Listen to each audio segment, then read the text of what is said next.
Congressman, welcome in. Thank you. Very good to be with you. All right. So tell us how we should interpret that PPI results that we have just seen, that PPI report.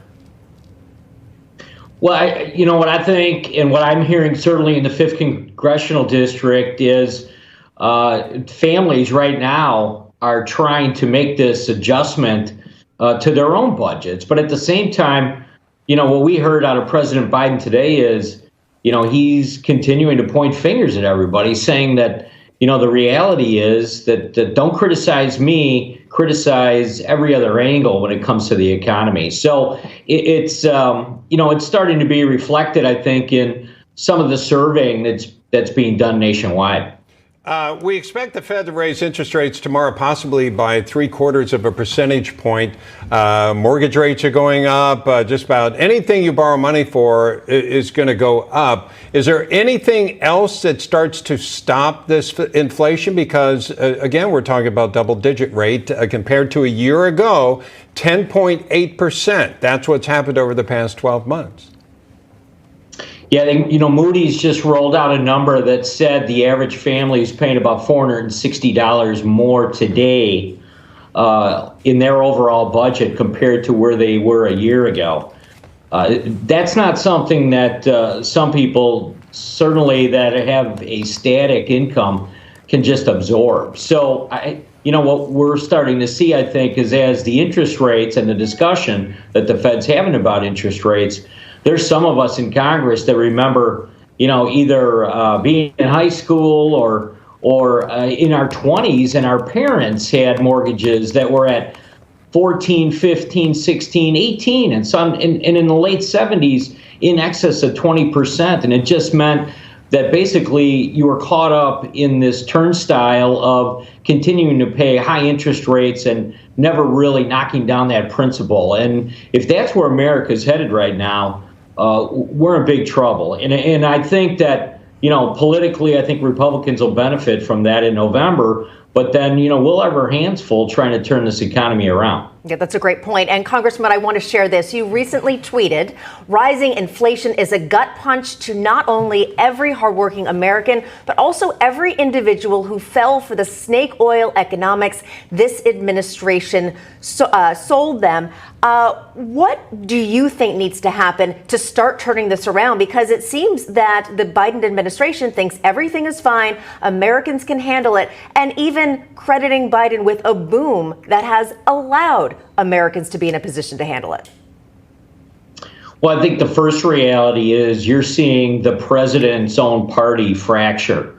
There's many members that I serve with right now that are not only trying to distance themselves from President Biden, but are really trying to kind of come up with a new way of describing what's happening out there. And that's in lieu of actually coming up with some real solutions. So there's a political problem before them now, and they're going to have to figure out a way of kind of explaining that back in their districts. And the president's got 2.5 years, so he's in a much different position than a member of the House that's up for re-election in 6 months here. So it's there's a political reality that plays into the fact that the real life situation is, it's above $5 a gallon. I was traveling this weekend. What I saw in many different states that I was in was everything hovering around $5, and that's simply unacceptable. What do the people in your district talk about?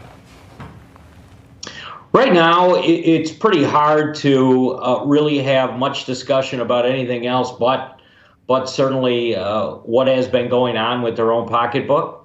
I will say, there's still kind of this ancillary discussion about Ukraine and what happened over there, and what is continuing to go on over there. But I mean, overall, it's still very much about the economy, and a lot of families are planning that summer trip, and I think unfortunately, what they're coming to this conclusion that we just can't afford to do that this summer. Right. And that's really going to irritate people. But I mean, of the major topics that are out there, it's the price of gasoline and inflation they can feel that their buying power is going away. And the airline fares are quite absolutely, high, too. and hotels and everything. It just keeps going. And the White House not helping. On Monday, they refused to confirm reports of officials considering that gas tax holiday, as, of course, we know prices have reached new record highs for 16 consecutive days. Do you think that we should have that gas tax holiday immediately to give Americans some ease? I'd love to take a look at anytime you can reduce taxes. It's something that I think many of the Republicans and many of the colleagues in my conference would welcome that discussion. Whatever we have to do to certainly put consumers in a better position makes sense.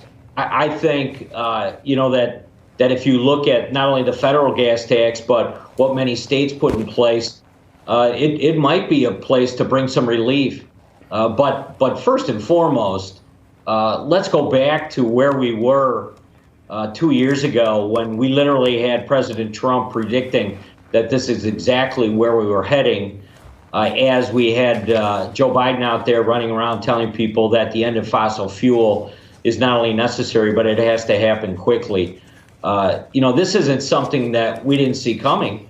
It's the wrong messaging was done globally, and it started the day that President Biden signed that executive order killing the Keystone Pipeline. Let me ask you something quickly, Congressman, before we go. I'm seeing reports that Caterpillar is going to move its headquarters from from Illinois to Texas. And we know those states are very different, and I haven't read into all the justifications for it. But at first glance, what are your thoughts when you see something like that? Well, you're talking to the right guy. I mean, representing a district in the state of Wisconsin, just north of the Illinois border. Quite honestly, we've been seeing a mass exodus from the state of Illinois for many years as we continue to kind of work with our Department of Commerce in the state of Wisconsin to bring those Illinois firms across the state line. It's all about the level of taxation. Yeah. Not only that, but we have a better and stable workforce, I think, than the state of Illinois. So those two things combined, we have seen many corporations simply move across the state line for no other reason other than because Illinois has taxed their residents and tax their corporations to death, and that's a result of that method that they're using. All right, Congressman, thank you for joining us, sir. Thank you. Good to be with you today. Great to have you.